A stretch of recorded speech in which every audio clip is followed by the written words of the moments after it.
voluntaria en la atención de niños en África, en una institución, niños enfermos, terminales, y ahí desarrolló una experiencia muy profunda, muy intensa, muy movilizadora, donde seguramente le representó una maduración enorme en su vida personal, en su riqueza personal y en lo que es el sufrimiento humano que a nosotros a veces no llegamos a conocer en nuestro país. Gracias a Dios ese tipo de sufrimientos no los tenemos, ¿verdad? Por el acceso a la salud y por las medidas para las enfermedades, sobre todo infectocontagiosas, que generan la situación de esos niños. Y bueno, hizo el curso de voluntariado, que están haciendo ustedes el año pasado. Fue una de las pioneras.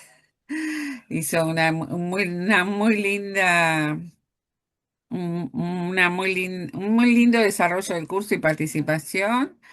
Y bueno, y ahora está colaborando para que todos nos enriquezcamos con su formación y experiencia. Ella trabaja en MIDES, trabaja con familia, trabaja con madres y con niñas, es coordinadora de situaciones de alta vulnerabilidad. Y entonces hoy nos va a hablar justamente del tema de cómo cuidar en situación y cuáles son las necesidades de las personas vulnerables y cómo podemos colaborar con esas situaciones los voluntarios. Por lo cual, es bueno que presten atención a su experiencia. Primero, conocer qué es la vulnerabilidad, qué son los contextos críticos, ¿no? En los que podemos tener que ayudar cuando hay ahí personas enfermas, muy enfermas. Así que, bueno, comenzamos, Pirina. Muchas Bueno, gracias por... gracias.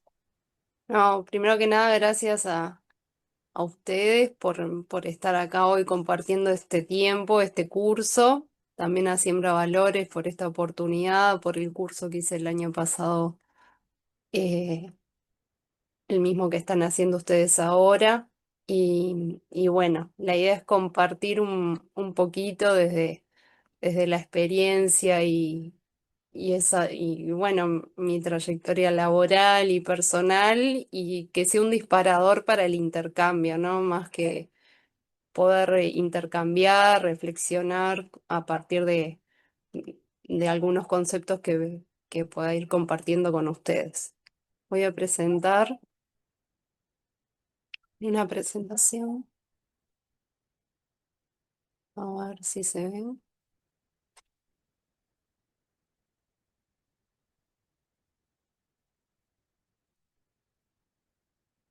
No sé si se ve ahí.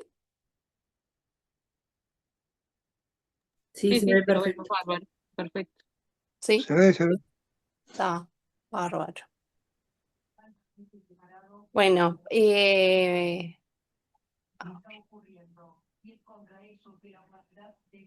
¿lo puedo bajar?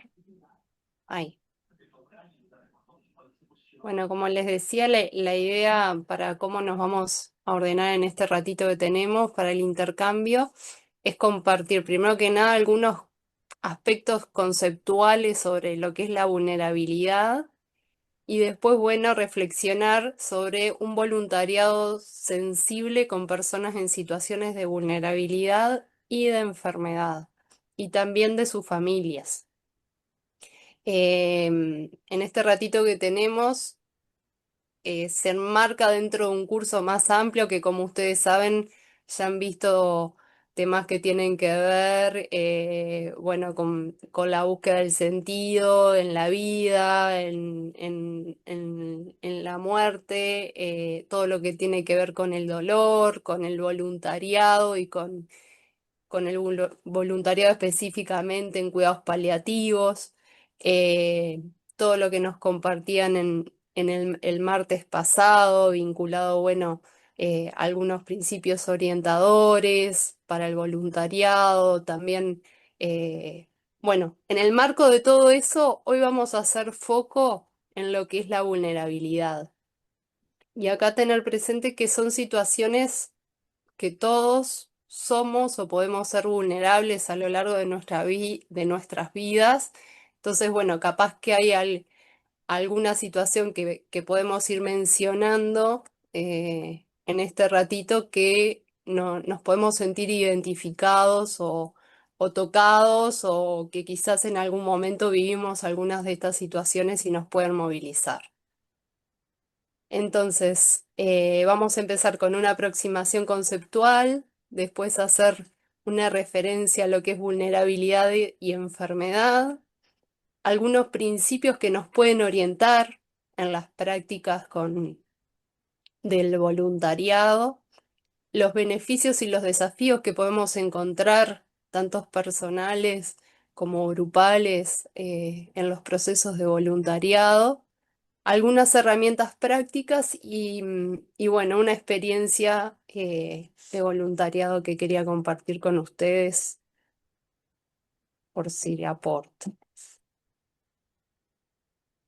A ver si puedo ir bajando.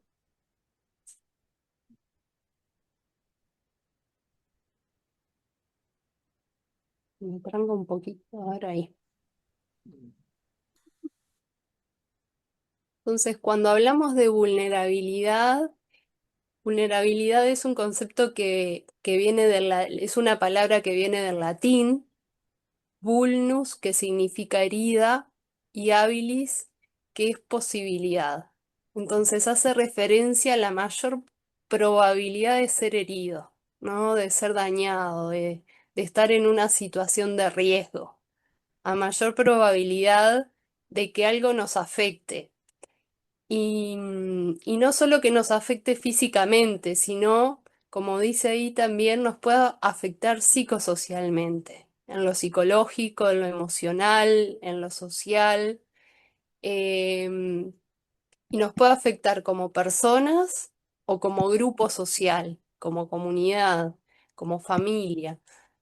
Y hace también referencia a la capacidad que tenemos para resistir, para prevenir o para superar las situaciones adversas.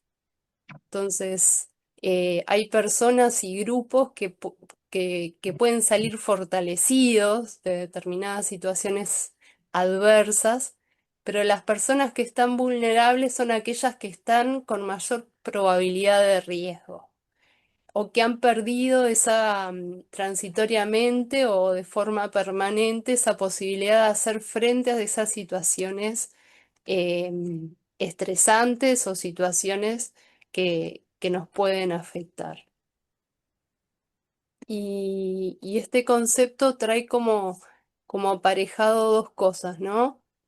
Uno es esa posibilidad de ser herido, dañado, por situaciones ya sean internas o externas, pero también hace referencia a un factor externo que es a la capacidad de las personas y de las comunidades de poder aprovechar las oportunidades que hay en el entorno social para poder enfrentarnos a esas adversidades.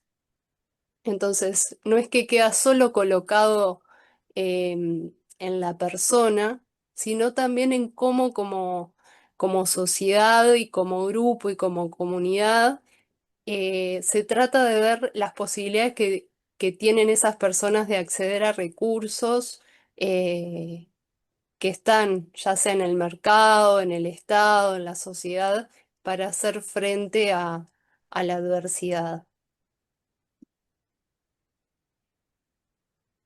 Y como les decía hoy al comenzar, capaz que a lo largo de este intercambio podemos ver diferentes situaciones que nos tocan, porque la vulnerabilidad es inherente a todo ser humano, ¿no? En, cuando nacemos somos personas dependientes, somos bebés que requerimos del cuidado de otros para sobrevivir.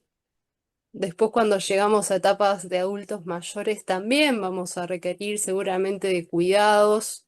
em, y a lo largo de nuestra vida, en diferentes momentos, podemos requerir de otros. La vulnerabilidad trae implícito también como el concepto de necesidad de cuidado y de responsabilidad social para con los otros, ¿no?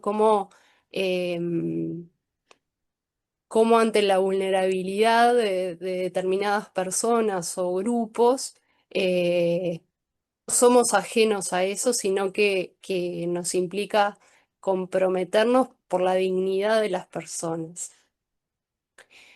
Y, y ahí hay algunos ejemplos de riesgo, porque a veces asociamos mucho a lo socioeconómico, pero no tiene por qué ser la vulnerabilidad solo asociado a eso, sino que pueden ser por situaciones físicas, de salud, una enfermedad, un accidente, una situación de discapacidad. También pueden ser situaciones que tienen que ver con la naturaleza, ¿no? Inundaciones, sequías, tornados, también temas económicos, ¿no? Una crisis económica, una pérdida de un trabajo, em, un accidente que nos impide acceder a continuar con el trabajo que teníamos. También la inseguridad, ¿no? Los conflictos, las guerras, a veces toda la inseguridad que hay por conflictos entre bandas del narcotráfico. Hay como diferentes riesgos y sin duda, bueno, también lo socioeconómico. Y ahí implica, por un lado, que les mencionaba cómo se ponen en juego varias cosas. Por un lado, los activos que serían como ese capital o esos recursos que traen las personas y las familias que tienen que ver con, bueno, por un lado recursos económicos, pero también los recursos sociales, las redes de apoyo que cuenta la familia, la persona, y también todo lo que tiene que ver con el capital humano como el trabajo, la educación, que les da determinadas oportunidades para enfrentar algunas situaciones.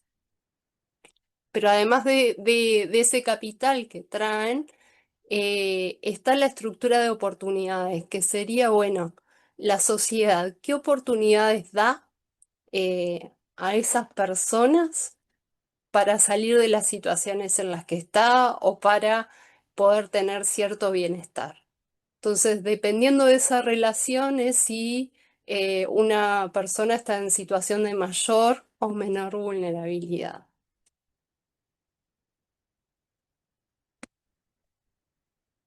Y, y acá un poquito lo que quería compartir con ustedes son algunos ejemplos eh, de situaciones de vulnerabilidad que tienen que ver con lo personal, que tienen que ver con lo económico, con otras cuestiones, para después llegar a lo que es la enfermedad vinculada a la vulnerabilidad. Porque hay grupos de personas que, si bien todos somos vulnerables a lo largo de la vida, hay grupos de personas que se encuentran en situación de mayor vulnerabilidad. Por ejemplo, los niños, los adolescentes y los adultos mayores están en una situación de mayor vulnerabilidad por la edad, por la etapa de la vida que transitan. En las mujeres son un grupo que se encuentran en situación de mayor vulnerabilidad, si bien en nuestra sociedad se han conquistado muchos derechos y vamos como avanzando en muchas cuestiones. La encuesta del uso del tiempo de mujeres que arroja datos del 2024 nos muestra la gran diferencia que hay, por ejemplo, en el acceso al trabajo, el porcentaje de tiempo que utilizamos las mujeres para el trabajo no remunerado en comparación con los hombres, que dedicamos 2/3 al trabajo no remunerado en comparación con los hombres que destinan 1/3 de su tiempo al trabajo remunerado. Entonces, hay diferencias en la carga de trabajo, en la carga de cuidado, en las horas semanales que dedicamos a tareas domésticas o de cuidados que nos dejan en situación de mayor desventaja. Están las situaciones de violencia de género, que representan un porcentaje muy importante de, bueno, de violencia hacia las mujeres en nuestro país. La discapacidad es otro ejemplo de situaciones que dejan a las personas en situación de mayor vulnerabilidad, ¿no? A veces se requieren más tiempos de cuidados, más tiempos de hospitalizaciones, de servicios especializados para la atención, eh, desgaste de los cuidadores en relación a todas las tareas que implica ese acompañamiento. Y las personas que se encuentran en situación de movilidad humana, que en nuestro país viene creciendo, por ejemplo, la cantidad de personas migrantes, también son un grupo que eh, muchas veces se encuentran en situación de vulnerabilidad. A veces llegan con más recursos, con más formación, pero en ese tránsito quedan expuestos a muchas situaciones de riesgo, de violencia, de inseguridad alimentaria, de maltrato, de dificultades en el acceso a la educación, a la salud, y es un grupo que, que también está en situación de mayor vulnerabilidad. Ahí los invito a que a medida que voy hablando puedan ir asociando, si conocen alguna organización que trabaje eh, con voluntarios con este tipo de población, o si se identifican, no sé, qué actividades pueden identificar con cada uno de estos grupos en el despliegue de actividades voluntarias. Em, bueno, acá un poquito para compartir con ustedes lo de enfermedades crónicas no transmisibles, personas que viven este tipo de enfermedades que representan un número importante en nuestro país, que son situaciones que son bastante frecuentes, comunes, que son la principal causa de muerte e incapacidad en Uruguay, y que también va a ser muy frecuente que nos encontremos con personas que están atravesando alguna de estos tipos de enfermedades y que las ponen en riesgo, que las ponen en situación de mucha vulnerabilidad. Y ahí hay algunas cifras que después pueden revisar de indicadores que tienen que ver un poco con las conductas que tenemos como población uruguaya, ¿no? El 95% de los uruguayos tienen una dieta inadecuada, el 24% de los adultos fuma cotidianamente, el 29,9% sufre de hipertensión. Entonces, son situaciones que dan cuenta de lo frecuente y de muchos hábitos que tenemos que también podemos desarrollar acciones de prevención, de concientización, o de acompañamiento cuando estas enfermedades están presentes.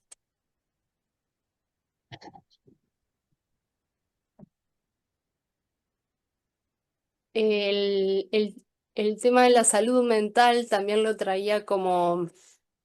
Yo no puedo ir viendo el chat porque dejo de ver la presentación, pero me salta como que hay comentarios.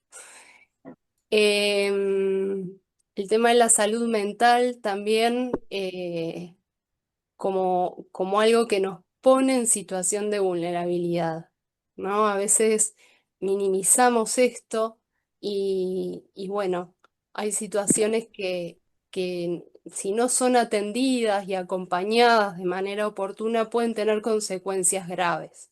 Una depresión, una ansiedad no, no atendida de la forma que corresponde puede ser muy riesgosa para la persona.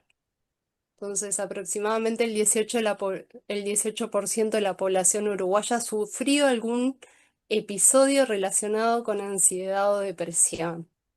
Somos uno de los países de la región que tiene el índice de suicidio más grande, más alto. Entonces, y sobre todo se da en los adolescentes y en las personas mayores. Entonces, eh, cuántas cosas podemos hacer para acompañar? Porque no es solo lo médico, lo farmacológico, sino ahí cómo está el apoyo, la red social, la red de sostén, de contención, de escucha, que a veces es tan importante como todo lo demás que acompaña en estos procesos de enfermedad. No sé si quieres que te lea los comentarios, Perina. Sí, dale, Ana. Eh, María Noel nos dice que en Paysandú hay un grupo de amigos de cuidados paliativos que apoyan, que ella lo integra y apoyan a enfermos paliativos y sus familias. No sé si quieres que lo complemente respecto a la vulnerabilidad, cómo lo correlaciona, o simplemente lo quieres decir, ¿quieres comentar eso, no, María Noel? Sí. Ah, darle lugar a María Noel. No, si tú quieres o quieres seguir y después, Más adelante hay una diapositiva donde profundizamos un poquito en lo que es la enfermedad y la vulnerabilidad, pero sin está lugar a dudas, perfecto. Después entonces, cuando lo consideres oportuno, ella lo comenta un poquito más. Debe ser una bien, experiencia muy rica. bien. Eh, el consumo problemático de sustancias, ¿no? También son situaciones que dejan a las personas en mucho riesgo y que puede llevar al daño, ¿no? La Junta Nacional de Drogas publicó recientemente los, los datos del 2024 y bueno, muestra sobre el consumo a lo largo de la vida en cada una de las sustancias.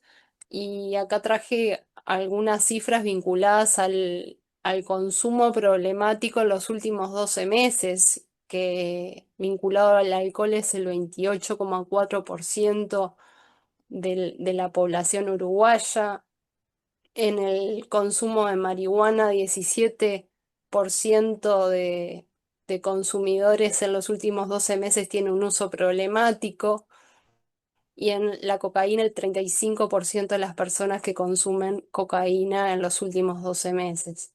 Y esto es riesgo no solo para las personas que consumen, sino también para su entorno. A veces hay niños, a veces hay mujeres, a veces hay personas de avanzada edad que quedan también ellos y ellas muy vulnerables a todo lo que sucede en torno al consumo problemático.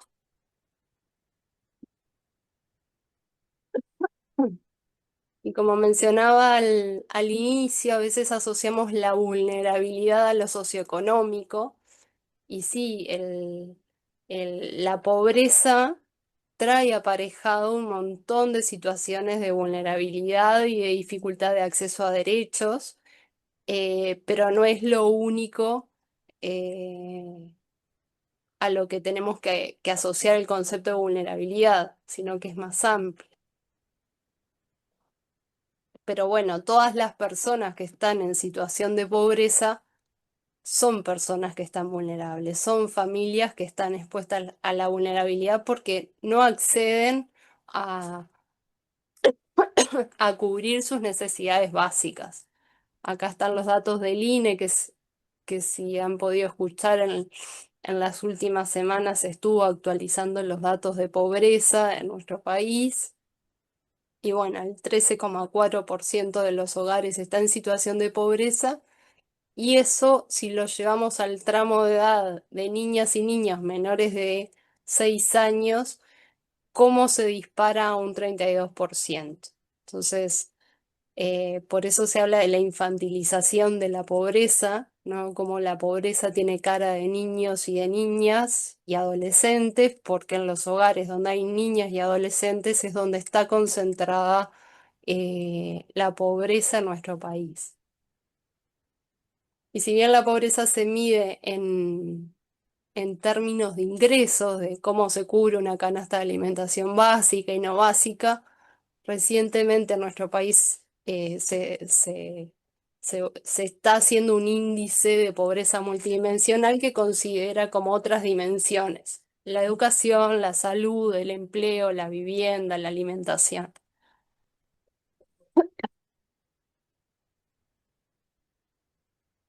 En relación a la educación, que es un factor de estos que yo les decía, nos puede dejar en situaciones de mayor o menor vulnerabilidad como un activo que podemos contar. En nuestro país, si bien la mayor parte de la población tiene el acceso a la educación inicial y primaria, que es gratuita, eh, siempre se da como que el rezago, ¿no?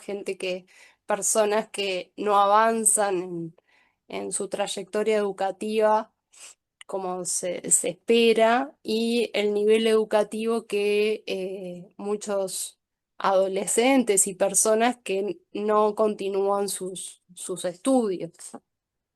Este índice multidimensional de la pobreza que salió recientemente menciona que para las personas mayores de 24 años de nuestro país, solo el 19% se encuentra con educación universitaria.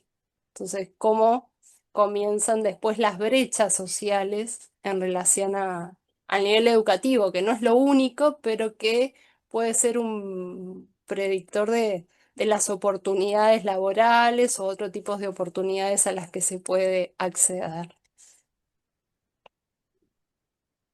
Acá mostraba un poquito el tema de el acceso a la vivienda, eh, el hacinamiento, cuando hay más personas eh, de las que se espera viviendo en una habitación, la tenencia insegura, los materiales muy precarios, ¿no? De desechos, familias y niños, niñas y adolescentes que crecen eh, en una vivienda sin piso, sin acceso a un baño, a condiciones dignas para su crecimiento y desarrollo.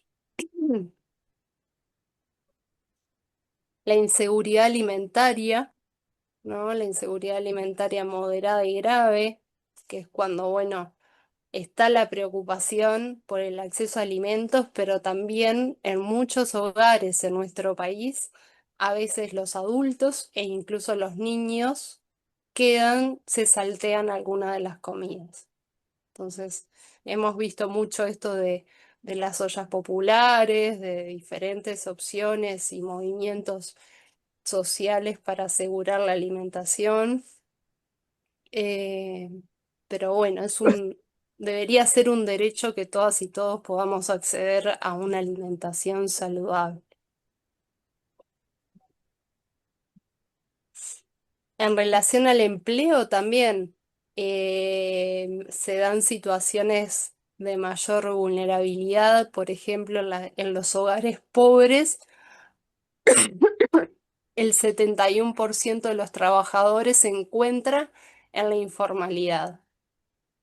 Que se encuentran en la informalidad a cuenta de que están en situación de mayor vulnerabilidad, porque no tienen acceso a determinados beneficios sociales, a determinados respaldos si se enferman, si tienen algún accidente, los salarios son más bajos. Entonces, a veces en nuestra sociedad circula mucho esto: bueno, los pobres no trabajan, y en realidad hay encuestas que muestran que en los hogares pobres, el 78% de los hogares pobres tienen ingresos, algún tipo de ingreso laboral. El tema que son ingresos muy magros, eh, que no da para poder cubrir las necesidades básicas que tienen los hogares. También está el subempleo, cuando hay personas que desean y están buscando trabajar más, eh, pero que bueno, no lo consiguen. a veces por la formación, a veces por el acceso a redes sociales que permitan el acceder a eso. Y el 29, esto es un dato de UNICEF de este año, que el 29% de las mujeres con hijos de 2 años o menos en hogares pobres no buscan trabajo porque están destinadas a cuidar a niños y niñas. Entonces ahí nos da cuenta de la necesidad de políticas sociales que colaboren con el cuidado, con ofertas y servicios que si la persona quiere trabajar y busca trabajar, que pueda hacerlo. También el tema de las violencias, cómo deja a las personas en situaciones de mucha, de mucha vulnerabilidad, pero de mucho daño, eh, que después es difícil la reparación y todo lo que implica para superar esas situaciones de vulneración de derechos.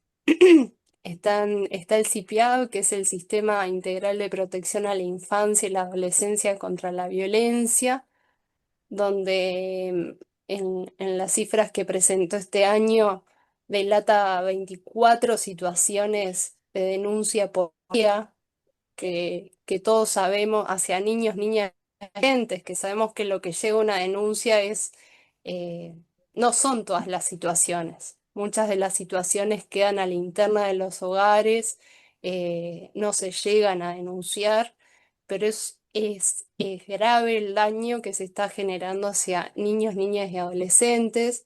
También el 23 femicidios en 2023, lo que da cuenta, bueno, de situaciones de violencia de género que llegan a ese extremo.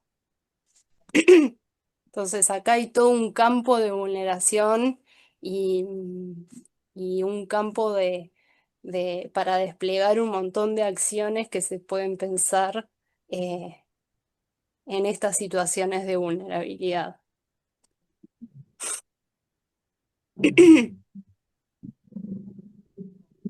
Esto lo traía para compartir brevemente, pero ¿qué ves cuando ves a una niña embarazada, ¿no? Que son unos datos que presentó ACE en relación al embarazo infantil de menores, de niñas o adolescentes menores de 15 años que comenzaron, en ACE se comenzó a hacer obligatoria la notificación de estas situaciones de embarazo. Y bueno, el 50% son producto de abuso sexual.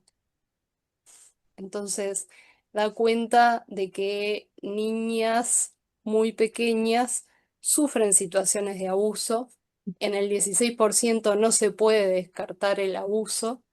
Y bueno, cómo se condiciona el desarrollo y el crecimiento de estas niñas desde temprana edad.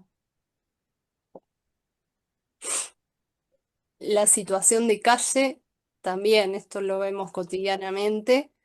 Hay muchas personas que por diferentes motivos, a veces por situaciones de consumo, a veces por situaciones de redes personales, familiares, comunitarias que están muy debilitadas, eh, a veces obs- por la fragilidad en esa contención familiar que terminan en situación de calle y que bueno, que implica mucha vulnerabilidad para las personas, ¿no? Que los expone a situaciones de riesgo. Entonces aquí también como hay acciones que deben ser realizadas desde el Estado, pero también desde la sociedad.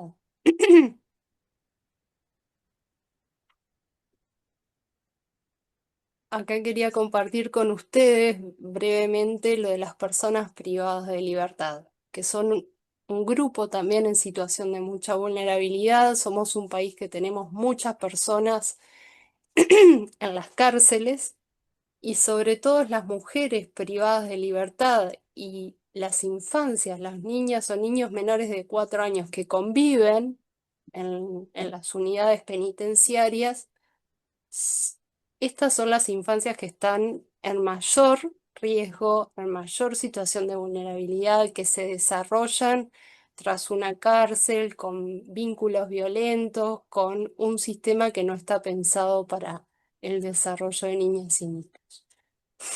Entonces, también hay organizaciones que trabajan como voluntarios en las unidades penitenciarias y se pueden hacer un montón de actividades en estas líneas. Y ahí hay una gráfica que muestra cómo ha crecido la cantidad con la ley de urgente consideración. Hay cada vez más mujeres que están privadas de libertad por delitos o por, sobre todo por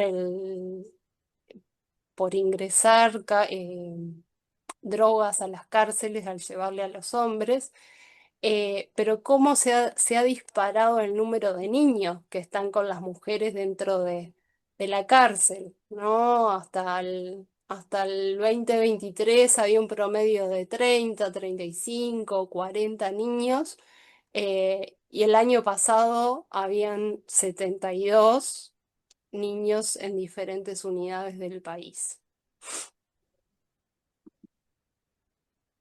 Entonces, yendo ¿Querés tomarte un descansito, un respirito? Tomar agüita, a ver, Pierina. Dale. Qué tremendo lo que estás contando. La verdad que es impactante la situación de los niños, niñas y adolescentes de vulnerabilidad, ¿no? Para mí es algo que está como toda mi vida es el lugar donde mayor estuve haciendo voluntariado, ¿no? Y que todo eso me llevó a hacer una diplomatura en prevención de abuso sexual en niños y adolescentes, ¿no? Entonces, cuando vi esa imagen que ves, cuando ves a una niña adolescente, yo veo un abuso, ¿no? Un abuso sexual. Y es tan tremendo, ¿no? Como estar cerquita de los niños, uno puede escuchar, ¿no? Tantas situaciones de violencia y muchas veces tan naturalizadas, ¿no? ujú, Tan que los niños a veces ni se dan cuenta de la situación violenta que están viviendo y la situación, porque es la forma que ellos crecieron y vivieron y no se dan cuenta que eso no está bien, que no es así, ¿no? Lo normalizan, lo naturalizan porque es la situación que lo han vivido y cuánta vulnerabilidad, ¿no? Y cuánto hay para hacer. Así que tremendo, me impactó. Muy bueno, mm. Pirina, gracias. Capaz que María quiere compartir ahora, María de Paysandú.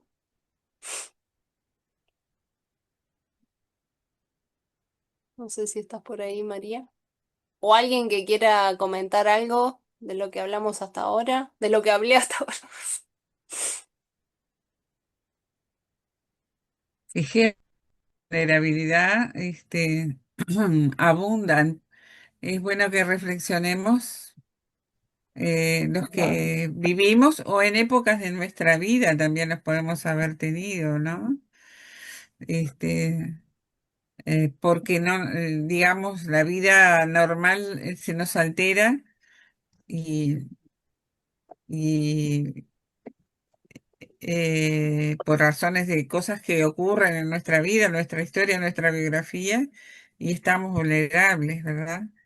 Por Ujú, eso tenemos que tener el ojo entrenado en evaluar tanto al paciente como a la familia o al entorno social, porque realmente, porque de pronto están cuidando a personas que a su vez son vulnerables, ¿no? Eso es lo capaz que lo tocas después, Pierina, no me quiero adelantar, pero yo he visto, ¿no? Este, que no sabés quién está peor. ujú, En el caso que yo planteaba hoy es, acá en Paysandú se hizo una comisión que se llama Amigos de Cuidados Paliativos, que surgió hace 2 años, va a ser ahora 1 año y pico, después de que aprobaron la ley. Y lo que hacemos es juntarnos, personal de la salud, familiares que hemos tenido en mi caso a mi hijo en cuidados paliativos y demás, y tratar de apoyar a las familias y a los pacientes, ya sea consiguiéndoles, no sé, canastas, pañales, estufas, ventiladores, frazadas, y también acompañándolos desde otro lugar, ¿no? Yendo a buscar medicamentos, acompañándolos a una policlínica en el caso de que estén solos, Hemos tenido casos que después fallecen y vamos como a dar un cierre, digamos, de esa situación. Y bueno, más o menos eso, que para mí es súper importante, porque en mi caso que estaba sola, pensaba, si esto hubiera estado cuando a mí me pasó, hubiera sido magnífico. El hecho de nomás que te vayan a buscar un medicamento, a levantar un resultado, un análisis, si no te lo podían mandar por internet o lo que fuera, es fabuloso. Así como también el acompañamiento, ¿no? Más o menos eso era en base a lo que vos preguntabas si conocíamos algún tipo de asociación y demás. Buenísimo, Claro. María, gracias por compartirlo.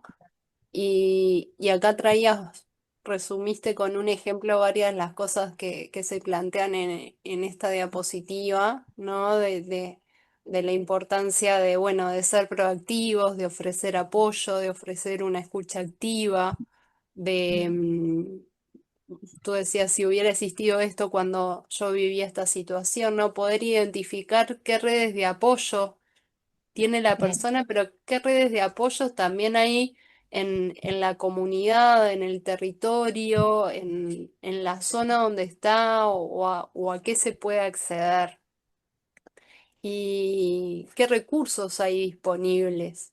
Y como decía hoy Ana, también poder reconocer nuestra propia vulnerabilidad, ¿no? Reconocernos como seres que somos vulnerables o que podemos ser en diferentes momentos de nuestra vida vulnerable y también requerir del apoyo de otros o del cuidado de otros.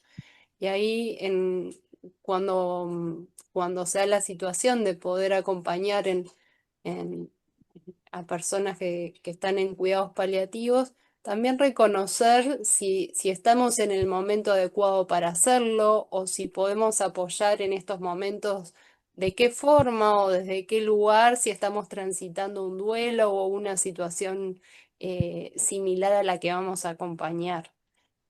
Eso es Eh, súper importante, más allá del tema, yo siempre decía, para mí hice el dolor como un superpoder porque incluso me ayuda a sanar a mí misma. Ahora, es súper importante que me doy cuenta que quizás las personas que no lo vivieron les resulta difícil el respeto al lugar a donde vamos, ¿entendés?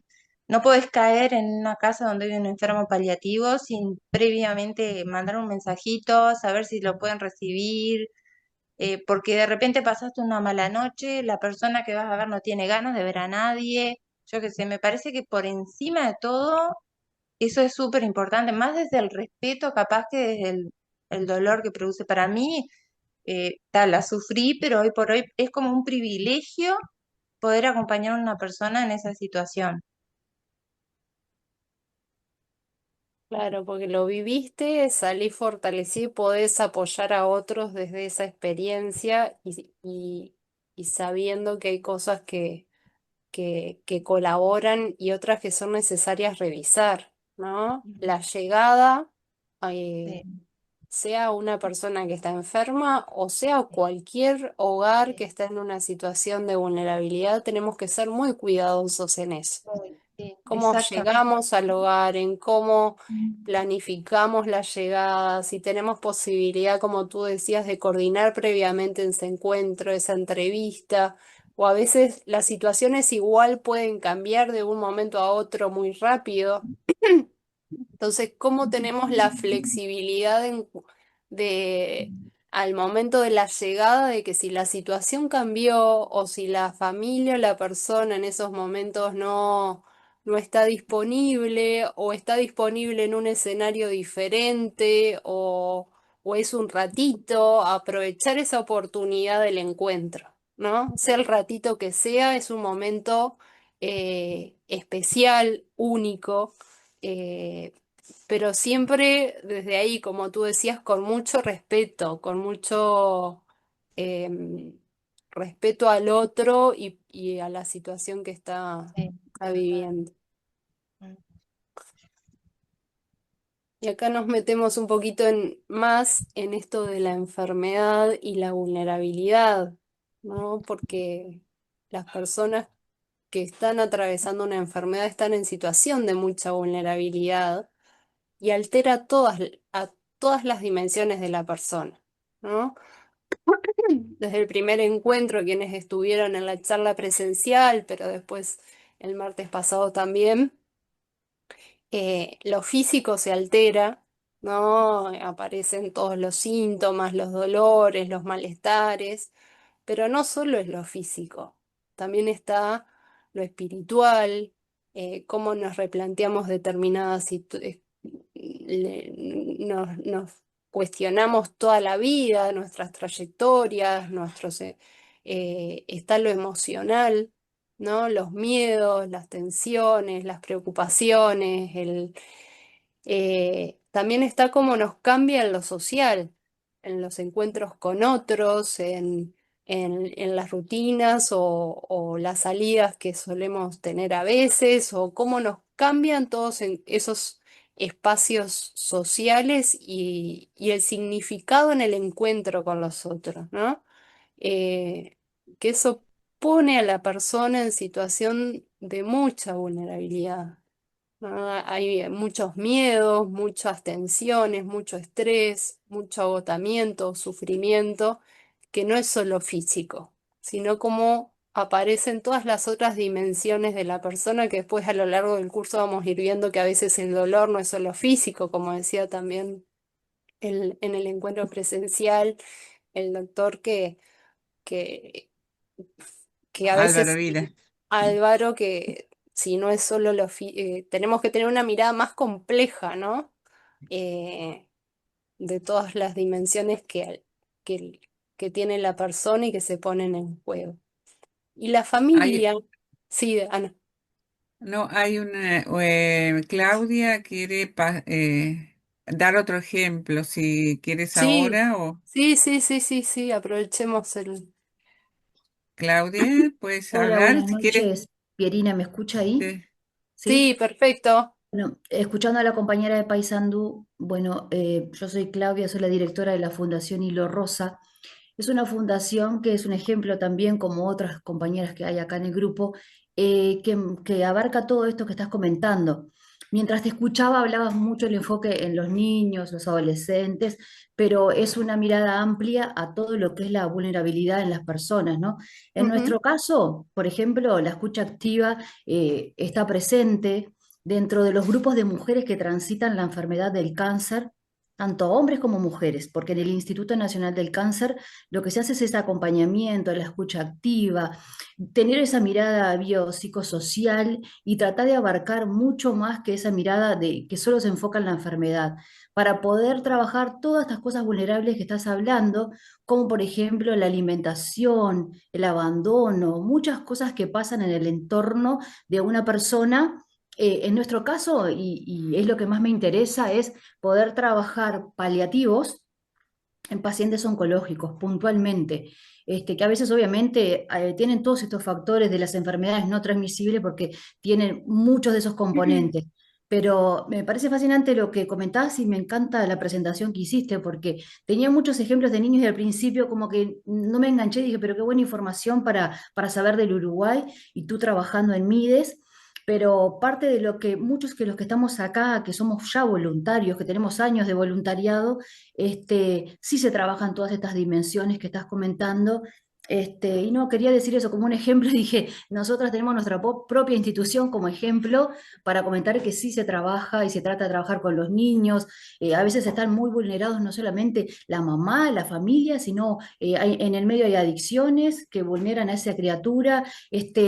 Lo más importante, creo, y escuchando que trabajas en MIDES, es poder trabajar en red cuando se ven todo este tipo de abusos y a veces quedan medios invisibilizados por el sistema y uno va captando toda esa info y sabe qué está pasando y hay que hacerlo, hay que buscar las redes de apoyo para poder ayudarlos, ¿no? ujú. Nada más que eso, porque hablaría rato largo, pero nada más que eso. Muchas gracias. No, gracias, Claudia, por traer el ejemplo de la organización donde trabajás, de la fundación. Y también, bueno, disculpen si a veces voy más a los niños y niñas y adolescentes porque es más donde me he desempeñado, pero estas situaciones, quiero aclarar que se dan en todas las edades, ¿no? En la enfermedad, la pobreza, el abuso, el maltrato, el tema de salud mental. Eso es transversal a todo el ciclo vital, a todas las edades y, y que bueno, que está bueno mirarlo desde ahí. Y también nos puede pasar la interseccionalidad, que es lo que se da muchas veces, ¿no? Que puede estar una situación de una persona que está en cuidados paliativos, pero que además también está atravesada por pobreza o hay algún integrante en situación de discapacidad en el hogar o se da una situación de maltrato, abuso, violencia. Son situaciones muy complejas y como tú decías, la necesidad del trabajo en red. Solos en estas situaciones estamos perdidos, ¿no? Sea con el equipo de cuidados paliativos, pero sea también con otras redes que hay en cada territorio. Por eso es importante conocer qué recursos hay y darnos un tiempo para transitar, para recorrer, para saber que no es pérdida de tiempo, ¿no? Sino que nos permite como fortalecer esa mochila de recursos después en, en las acciones que desarrollemos para el acceso a derechos y a coordinaciones que podamos hacer. Y bueno, vinculado un poquito a la familia, lo que quería compartir con ustedes es que a veces hay redes familiares y a veces están esas redes muy debilitadas o no encontramos familiares o a veces encontramos vecinos, seres queridos o personas que acompañan, pero como esas personas de referencia también se encuentran en situación de vulnerabilidad, porque también ellos y ellas sienten, están a veces con la sobrecarga de cuidados, de tareas, con también atravesando miedos.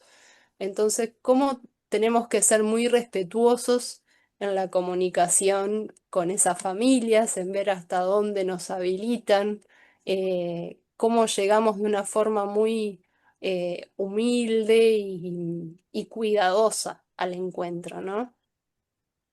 Y todo esto, el voluntariado, la persona voluntaria puede hacer mucho en el acercamiento, en la escucha, en la comunicación, en la disponibilidad para diferentes tareas o acciones que podamos apoyar.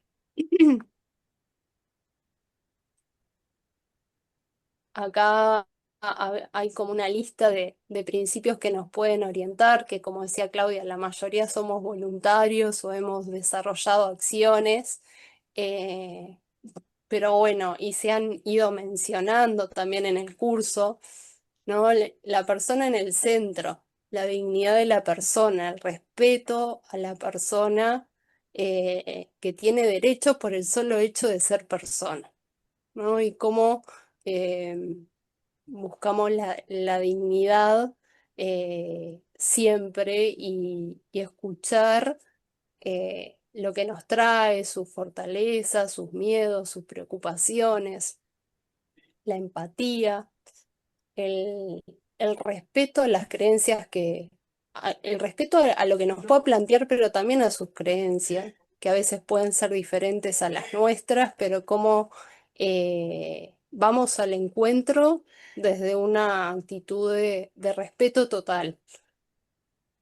La confidencialidad, el respeto es lo que nos habilita también a construir un vínculo de confianza eh, para guiar el proceso.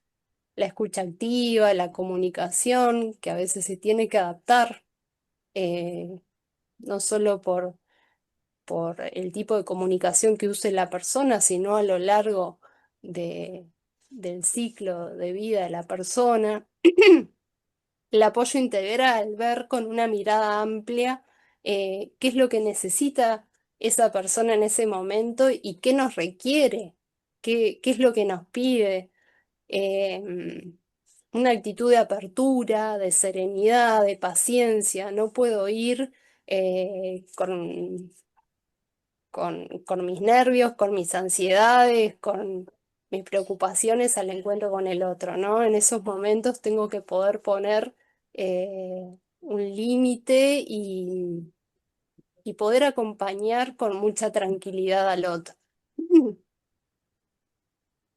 Lo otro que traía el martes pasado Rita era qué nos motiva, ¿no? A ser voluntarios, poder revisarnos nosotros mismos y en forma permanente qué nos motiva, cuáles son, qué hay de fondo en ese interés o motivación de ser voluntarios.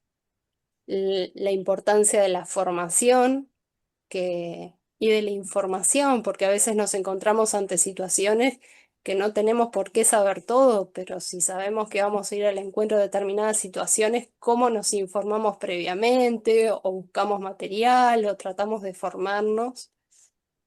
El trabajo en equipo, que ya se ha hablado mucho en estos encuentros, la flexibilidad y la adaptabilidad permanente.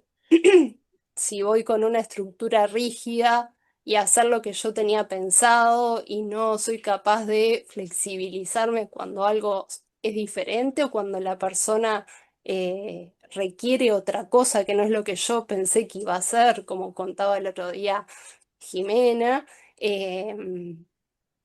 nos vamos a frustrar y no le hacemos bien a la persona, no ayudamos en ese proceso. Y la articulación, bueno, permanente con otros servicios, organizaciones. Acá hay algunos beneficios para las personas que acompañamos desde el voluntariado, pero también para nosotros mismos, ¿no? A veces uno piensa que va a ayudar, pero en realidad el que aprende más es uno, ¿no? Cómo nos ayuda en el crecimiento personal, en la satisfacción, en el desarrollo de habilidades y también cómo acompañamos un poquito o apoyamos en mejorar la calidad de vida de los otros, en mejorar el aislamiento, en acompañar lo emocional, eh, el poder generar momentos significativos para las personas, que ese momento que podamos compartir sea valioso, sea sentido. Y nos implica también como voluntarios muchos desafíos, ¿no? Que algunos traía también Jimena el martes pasado, pero ¿cómo manejamos los duelos? ¿Cómo manejamos la tristeza? Em, ¿Cómo reconocemos nuestras propias emociones y las compartimos con otros para valorarlas? A veces limitaciones en los tiempos que disponemos, en los recursos económicos para poder llevar a cabo el voluntariado, que nos exige también formación y capacitación, más en cuidados paliativos, que lo que nos decía, no es lo mismo un voluntariado social capaz en otras áreas que un voluntariado en cuidados paliativos. Y reconocer nuestros propios límites, los límites del voluntariado, cuándo nos afecta, cuándo nos empieza a generar determinadas situaciones que está bueno revisar y verlo en equipo. Y bueno, cómo tenemos que cuidarnos mucho, ¿no? Para evitar el agotamiento y para que la tarea sea beneficiosa para las personas, para la sociedad y también para nosotros. Entonces, bueno, cómo combinamos con actividades que nos den, que sean placenteras, cómo nos apoyamos con otras personas, cómo conformamos redes, cómo nos revisamos permanentemente y reflexionamos con otros, ¿no? Y a veces, bueno, las emociones son muy abrumadoras y cómo buscamos apoyo o requerimos de apoyos de otros profesionales.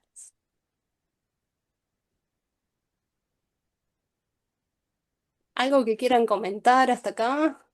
No sé cómo estamos de tiempo.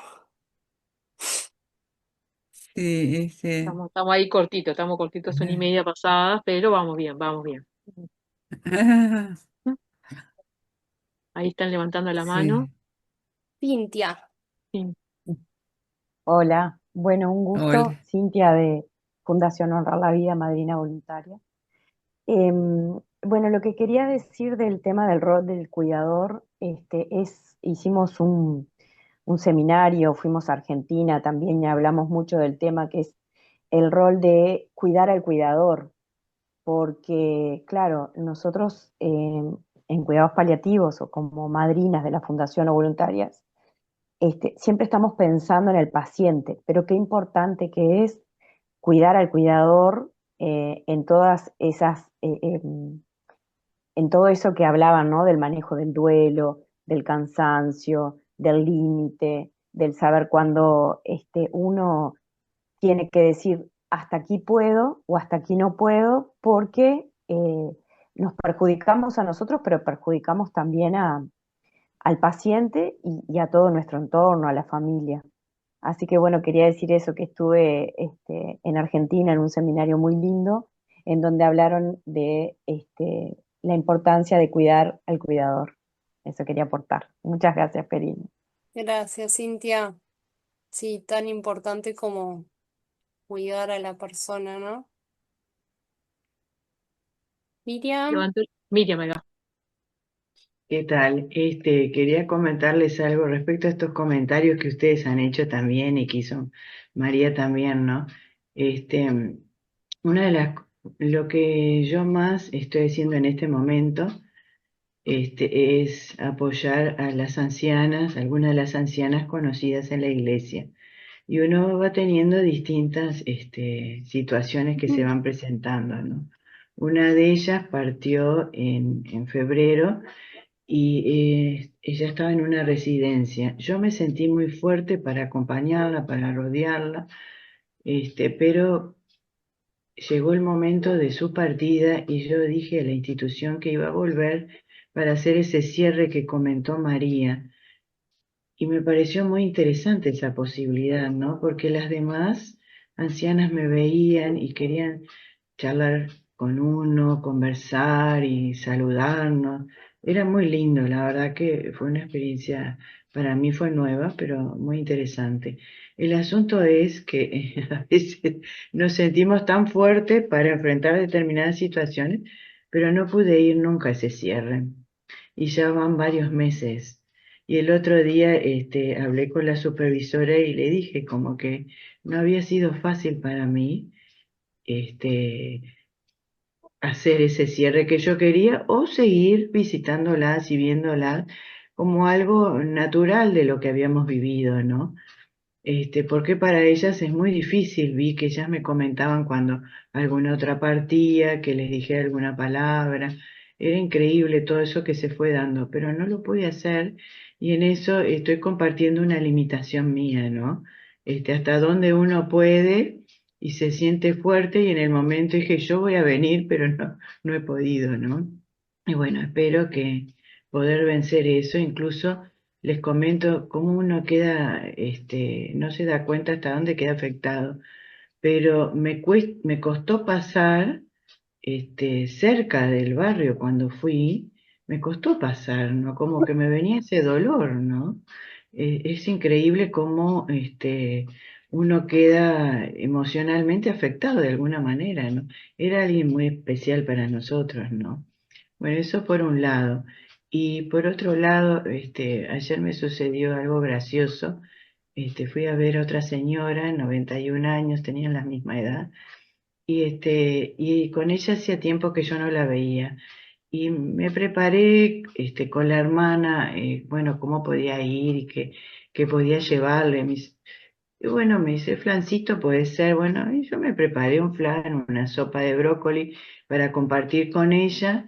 Y cuando llegué, ella estaba muy enojada porque yo no había ido en el horario exacto que ella esperaba. Y fue tan difícil la situación que yo iba tan contenta con todos mis presentes para compartir y se estableció una situación difícil, ¿no? Bueno, hasta que al final me puse como maestra, porque yo soy docente jubilada, ¿no? De chiquitos de jardín, así que me puse como maestra y le dije, mira, sí, veo que te afectó mucho mi presencia en este momento, así que quizás me tengo que retirar, le digo yo, porque tú no podés estar tan, descompensada por esto. Y en eso ella aflojó un poquito, ¿no? Pero como uno, con toda la intención de algo, y como ustedes mencionaban también, uno se queda frustrado, ¿no? Quiere hacer ese acercamiento, especialmente con la hermana que está pasando mal, que ella me dijo que estaba en estas situaciones con su hermana de relacionamiento difícil. Y bueno, les comento lo que ha sido estas experiencias muy puntuales, ¿no? Y las frustraciones que uno va viviendo en este tiempo y cómo va aprendiendo también, ¿no? La marcha. Gracias. Gracias, Miriam, por compartirlo y por esto que traes, que vos decís, comparto mi limitación y en realidad es un...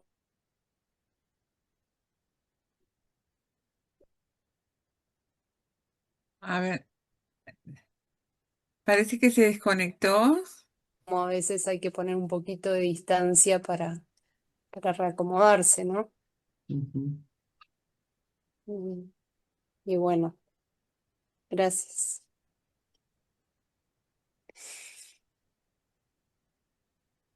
Ana y Jimena, no sé si quieren que deje lo de la experiencia concreta para el día que comparto lo de discapacidad, pensando en los tiempos de Leticia. Bien, sí, ya son -20 pasaditas. Capaz que, bueno, comparta Leti y si da tiempo, a lo último, si no, ahí va para tu próxima, no, otra intervención más. Vamos a tener el privilegio de tener a Pierina nuevamente. Nos contás de lo personal tan precioso, que ya recién salieron ahí una fotito y me quedé con ganas de ver más.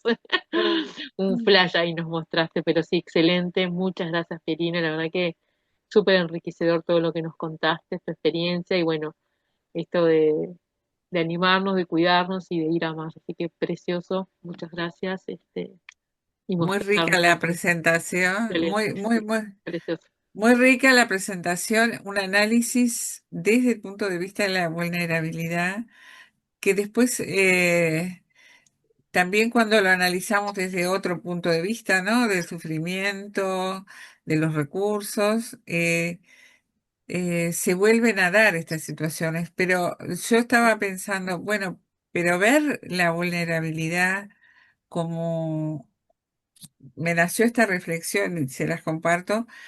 Ver desde la perspectiva de la vulnerabilidad nos señala que hay acciones que debemos prevenir, ¿verdad? Porque la importancia es prevenir, ¿verdad? Cuando vemos que la persona no tiene recursos, s- por ejemplo, cuando vemos un familiar que se está agotando o un familiar mayor que tiene mucha voluntad de cuidar, me vinieron a la mente experiencias de mi práctica, ¿no?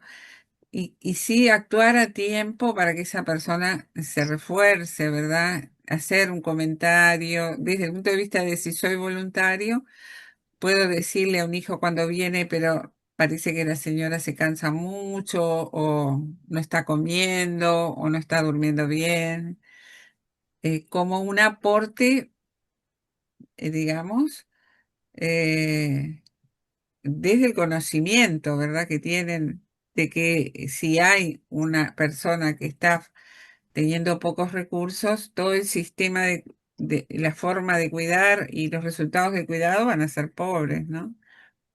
Un ejemplo que quería poner, porque nos hace analizar todo, ¿verdad? Y cuando hay adictos, nos ocurrió mucho y ocurre frecuentemente con las estadísticas que muestra Pierina, se darán cuenta que hay problemas de vulnerabilidad social que están en la mayoría de los hogares, hay algunos. Y eso impacta en el paciente, ¿no? El paciente sufre por los que quiere y están con problemas. Entonces, atender o ver de qué manera atenuar las consecuencias de esos problemas o si hay recursos para darle, buscarlos. Bueno, dejamos por acá porque es muy rico y te agradezco muchísimo ese profundo, exhaustivo análisis y muy agradable presentación, Pierina. Así que No, bueno. gracias. Gracias. Bueno, seguimos adelante y ahora vamos a compartir con Leticia su una riquísima experiencia desde su vivencia en la atención de enfermos hemato-oncológicos. Eh, Leticia es enfermera, trabajó en el Hospital Militar como enfermera en la atención de enfermos neuroquirúrgicos, o sea, con dependencia, ¿verdad? Y con muchos requerimientos de cuidado. Y hizo también una pasantía en la atención de enfermos hemato-oncológicos. Em, Me parecía importante que supieran las necesidades de las distintas poblaciones de enfermos y por eso lo incluimos en el programa, que conozcan, por ejemplo, qué necesidades especiales tienen los diferentes tipos de grupos de enfermos o cómo viven sus procesos de enfermedad para irse familiarizando. Em, Leticia además es cofundadora y tiene una visión muy profunda del voluntariado, es voluntaria de la Asociación Civil Siembra, y desde que se creó la fundación que ella participa de las actividades y entonces su visión es muy rica, estuvimos conversando bastante, es muy humana y es muy lindo que la comparta. Gracias, Leticia. Gracias, Ana, y gracias a todos los que hoy estamos presentes para compartir este tiempo.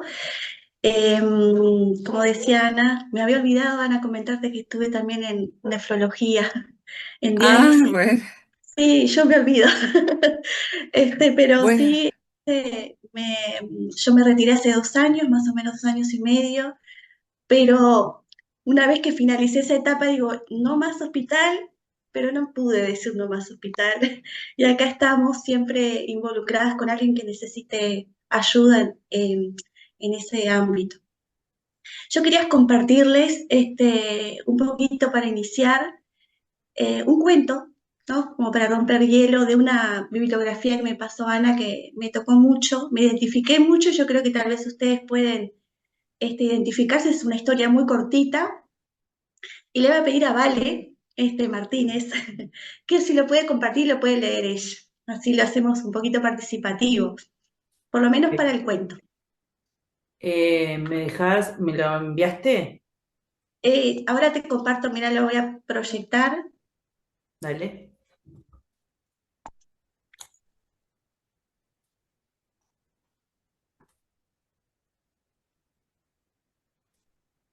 No sé si se ve ahí. Sí.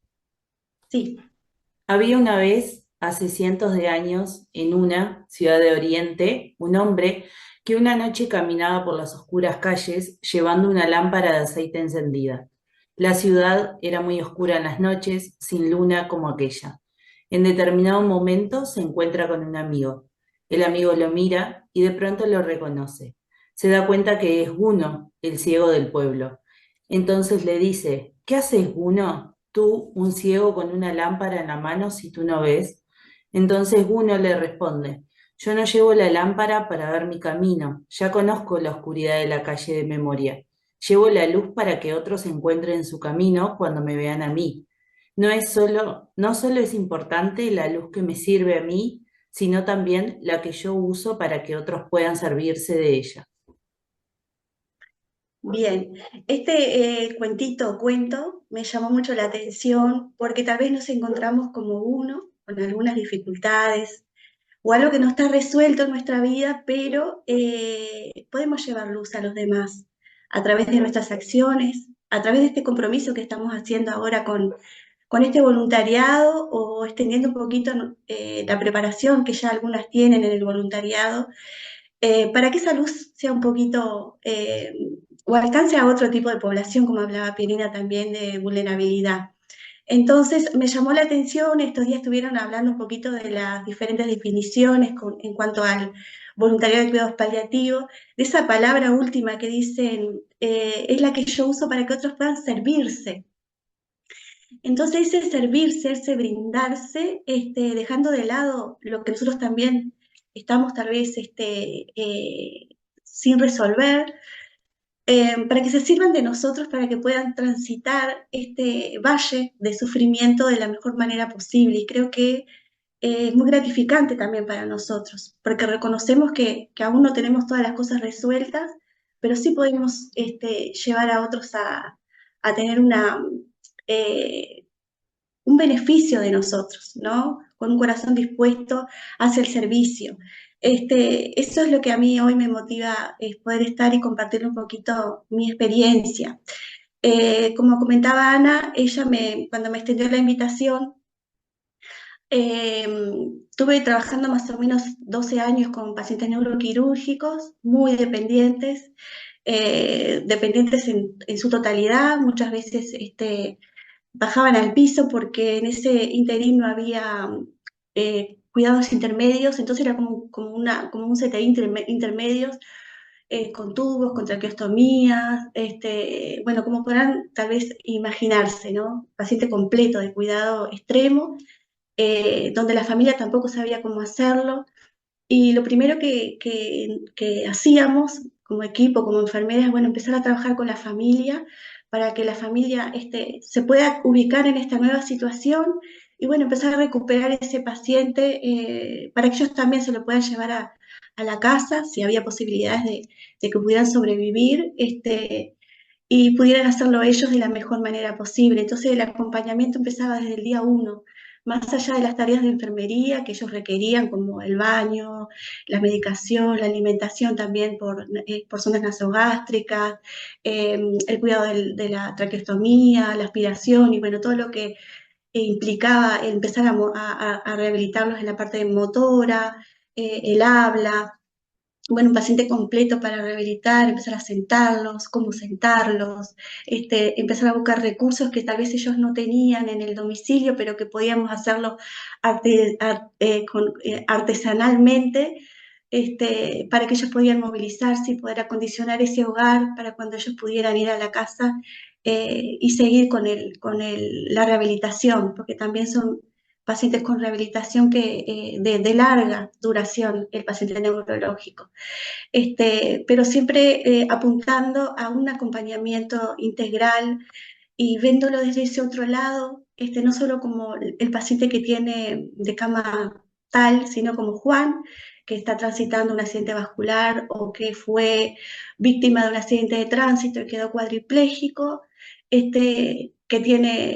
que había sido, ejemplo le doy, ¿no? Que había sido funcionario del regimiento, que tenía un hijo chico, que había sido que recién estaba casado, y bueno, cómo se iba trastocando todas esas áreas de su vida y cómo él se podía encontrar en esta situación y la familia también, de poder ubicarse en esa situación y poder decir, bueno, ¿cómo sigo de acá adelante? ¿Cómo puedo acompañar esta nueva realidad de, de este paciente, ¿no? Y puedo contarles muchas otras experiencias también con los pacientes de nefrología, que también son pacientes bastante complejos, con otra problemática.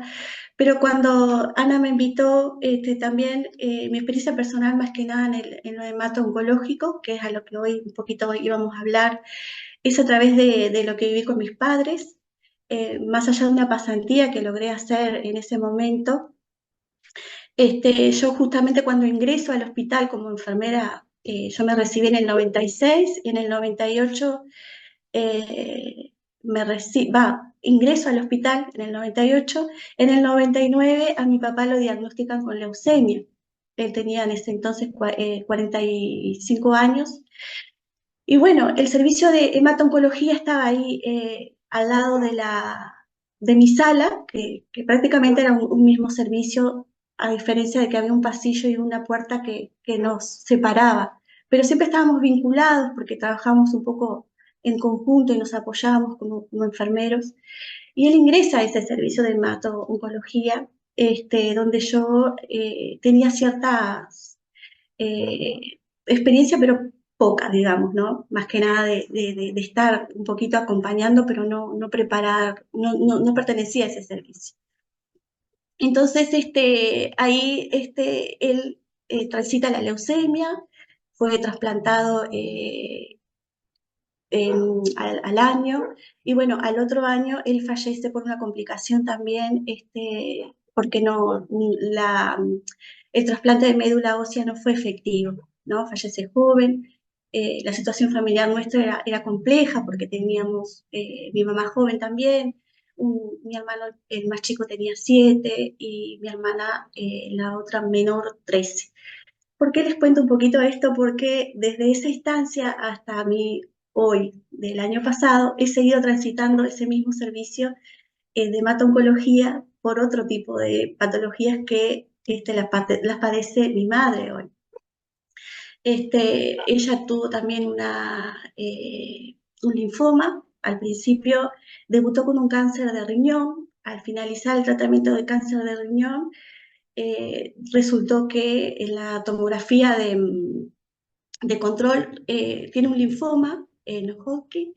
Se hace el tratamiento, tuvo un año de tratamiento oncológico, después otro año de tratamiento por el linfoma, y bueno, y remitió la enfermedad. El año pasado, no, hace 2 años atrás, tiene una recaída del linfoma. Otra vez volvemos a ese servicio de hemato-oncología, y donde recibió tratamiento, hoy está en remisión, y también estuvo para trasplante de médula ósea, estuvimos internadas como para poder hacer el trasplante, y bueno, no pudieron cosechar la célula, y no se hizo trasplante de médula ósea, pero hoy está entre nosotros y está bien, está en remisión. O sea que por mucho tiempo frecuenté ese servicio desde el lado del cuidador o del acompañante.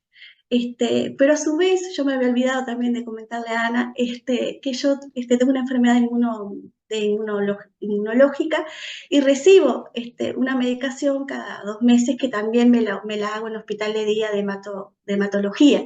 Entonces, de alguna forma, siempre me estuve relacionando con ese servicio, y para darles esta charla, estuve compartiendo un poco con mis compañeras y poniéndome un poco al día de lo que ese servicio hoy y de ese tipo de pacientes necesitan como cuidados, y la diferencia que hay entre un paciente oncológico común y un paciente hemato-oncológico. Entonces, de eso un poquito les quería hablar, desde mi experiencia como cuidadora, desde mi experiencia como enfermera, pero también desde la experiencia de ser atendida también, y de cómo el equipo médico, el equipo de enfermería y el acompañamiento impacta la vida de los pacientes para bien, y cómo podemos sobrellevar esa instancia con un acompañamiento realmente que nos ayuda a poder sobrevivir y a poder transitar también el duelo, como fue mi caso. Porque volviendo al primer caso, que era el de mi papá, yo tuve que seguir trabajando en ese mismo lugar, en ese mismo servicio, entrar a esa misma habitación donde vivimos más de 2 años prácticamente, donde ya era una segunda casa, donde ya era nuestra familia. Lo sentíamos así, él lo sentía así, de tan cercano que se hizo ese grupo, y tan cálido que fue ese equipo de médicos y de enfermería y de acompañantes. Entonces, me quedé ahí, y yo pensaba, ¿cómo voy a seguir trabajando y cómo voy a poder iluminar a otros si yo hoy el aceite de mi lámpara, como la lámpara que llevaba a uno, tal vez está escaso o es poco, pero retomé ese impulso de que podía hacer que otros se sirvieran de mí a través de esa experiencia, y a través de todo lo que a mí me brindaron, de poder dárselos a ellos también como a los pacientes, tanto a los pacientes como a los acompañantes que estaban transitando este tipo de enfermedad. Así que bueno, espero que esta reflexión de este cuento les haya también servido, y se hayan podido identificar un poquito cada uno de ustedes, como yo, con este personaje que es uno, ¿no? Vamos a empezar con qué es la hemato-oncología, ¿no? Es una disciplina médica que se encarga del estudio, del diagnóstico y tratamiento de las enfermedades sanguíneas, o sea, son enfermedades en la sangre y oncológicas relacionadas con la sangre. enfermedades sanguíneas más habituales es el mieloma múltiple, linfomas, leucemias y hay otras, pero yo les quería hablar un poquito de las que vivencié más de cerca, que fue el linfoma y la leucemia. La leucemia es un tipo de enfermedad de la sangre que afecta a las células sanguíneas productoras de médula ósea. Se caracteriza por un crecimiento anormal de células de sangre que se producen en la médula ósea, que son los glóbulos rojos, los glóbulos blancos y las plaquetas. No se forma una masa o tumor como los otros tipos de cáncer. Y hay varios tipos de leucemia, la aguda o crónica, que una se difiere a la otra, más que nada por un tema celular, ¿no? La aguda es de rápido crecimiento y agresivo, de células inmaduras, y las crónicas son de crecimiento lento y progresivo de células maduras, pero anormales, como para que tengan un poquito de idea, ¿no? Ahí hay unos dibujitos como de las células y cómo hay una diferencia de la sangre normal y una sangre que está con leucemia, ¿sí?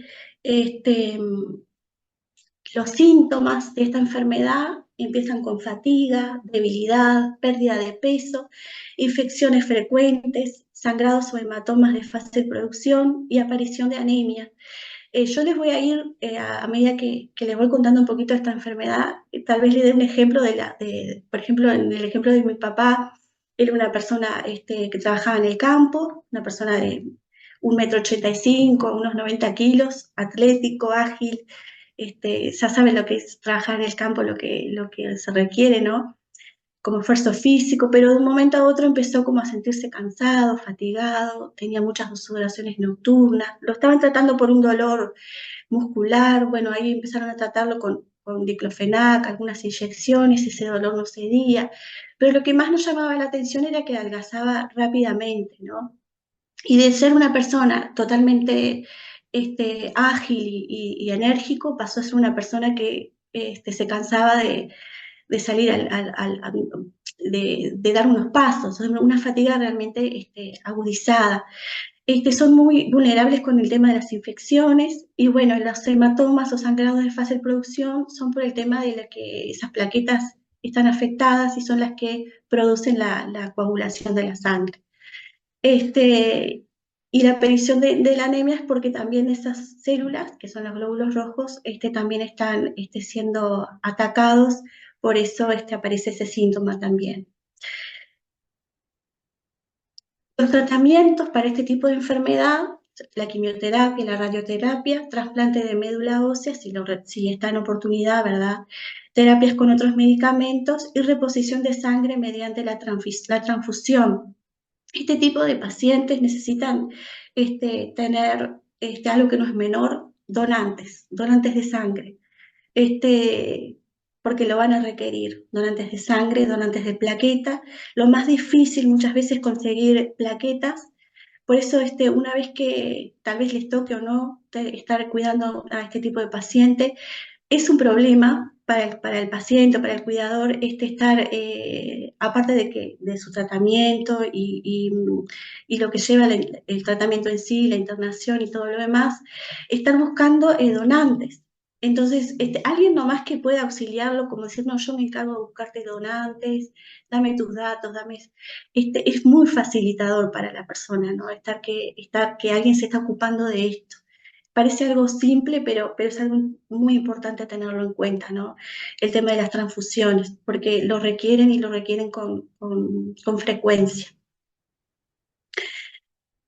A grandes rasgos, el tema de la leucemia, pero ahora les voy a hablar un poquito a grandes rasgos también el tema de los linfomas.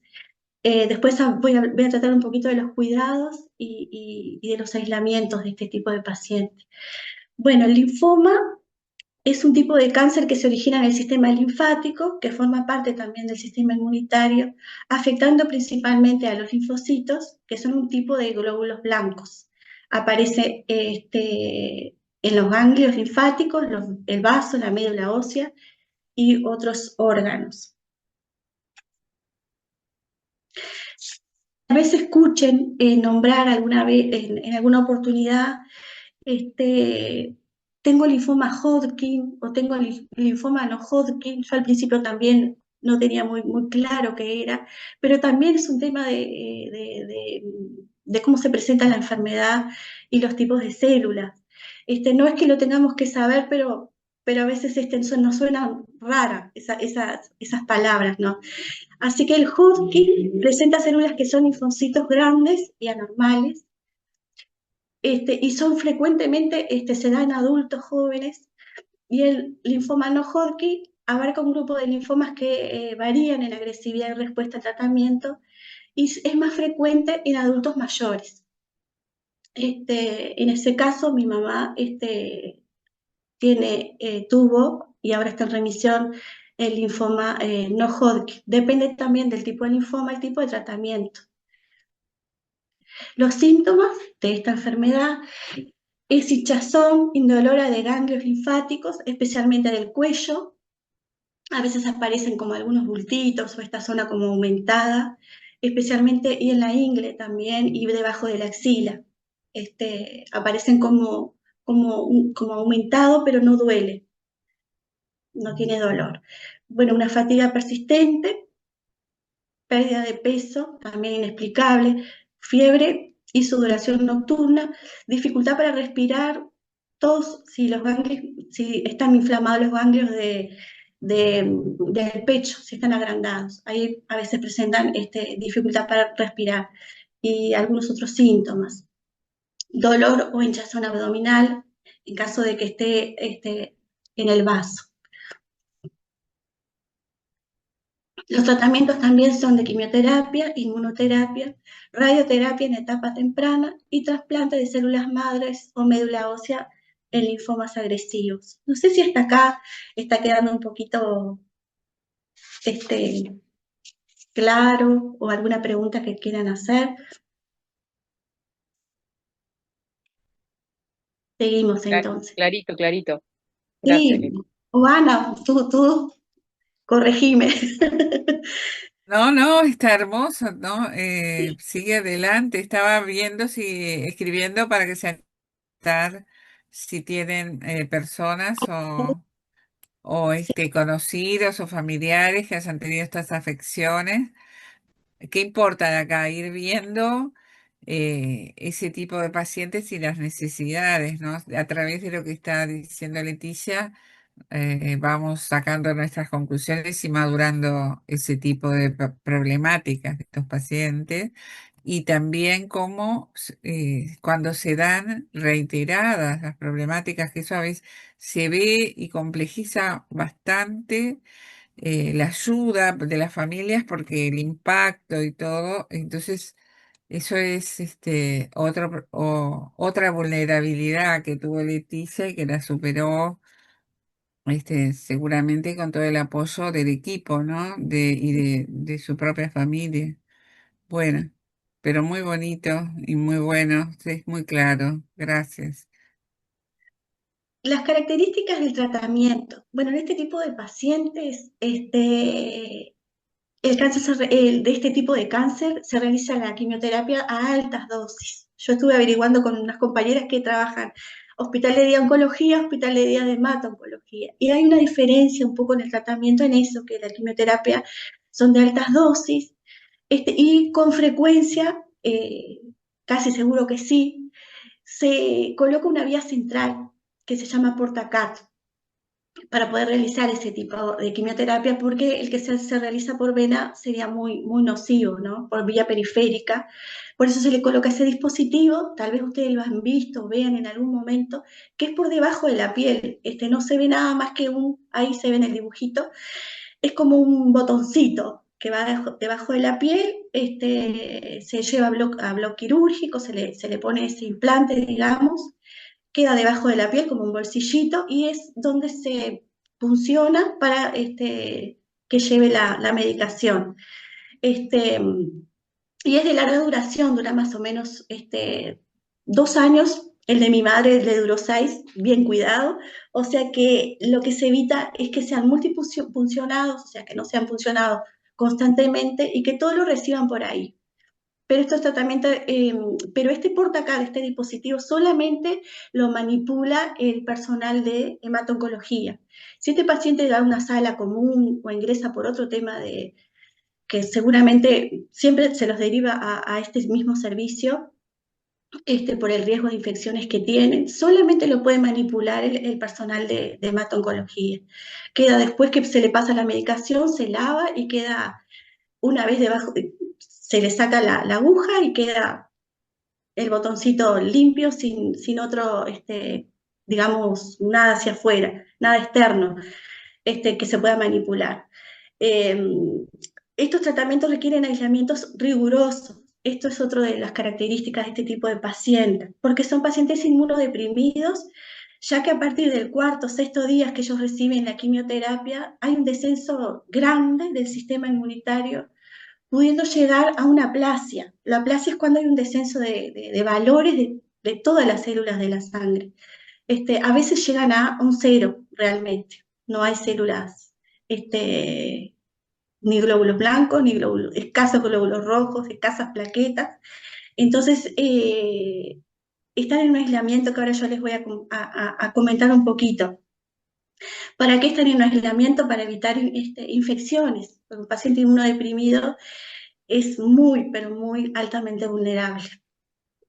Entonces la habitación no es compartida, está el acompañante y el personal que ingresa a la habitación utiliza ciertas medidas para prevenir infecciones, que es el uso de túnica, gorro, tapabocas, guantes y zapatones. Eso es para ingresar a la habitación del paciente, y si requiere acompañante, y es un acompañante con ese paciente, y cuanto menos horas y frecuencia se haga como el recambio de acompañante, mejor. O sea, cuanto más horas puede estar el acompañante con ese paciente, mejor, para evitar ese tipo de exposición. Otra cosa que se recomienda es que no lleven nada del exterior, todo sea eh, proporcionado a través del hospital, el alimento, obviamente hay cosas que se compran afuera como agua, lo recomiendo que sean todo envasado, se limpia, se pasa alcohol o se higieniza ese producto que va a ingresar a la sala, para que entre lo más limpio posible. Las visitas son muy restringidas y que no estén cursando ningún tipo de enfermedad infecciosa. O sea, si ustedes el día de mañana van a ser voluntarios de un paciente que está en un aislamiento de inmunodeprimido, están con un resfrío, antes estuvieron con una diarrea, eh, hicieron fiebre el día anterior, recomendación, no vayan. O dudas de que en la familia estamos cursando una gripe, tal vez yo por ahora estoy zafando, pero soy un posible transmisor de gripe, entonces ya es preferible que no te presentes al cuidado de este tipo de paciente. Se puede realizar también un tratamiento ambulatorio si el mismo no es tan agresivo. O sea, van a hospital de día, se hacen el tratamiento de las horas que requiera la infusión y después se van a la casa también con todos los cuidados. Aunque no estén en aislamiento, una vez que yo me lo traigo a casa, también tengo que tener ese tipo de cuidado con la higiene, con lo que comen, y con las visitas que tienen. O sea, independientemente de que no estén hospitalizados, siguen teniendo ese tipo de vulnerabilidad y riesgo a infecciones. Los efectos secundarios de la quimioterapia, tal vez ya lo saben, pero es bueno tenerlo presente para que no nos alarmemos, porque a veces también el familiar consulta o el mismo paciente a veces tiene dudas, ¿por qué tantas náuseas, vómitos, malestar general, inflamación de las mucosas?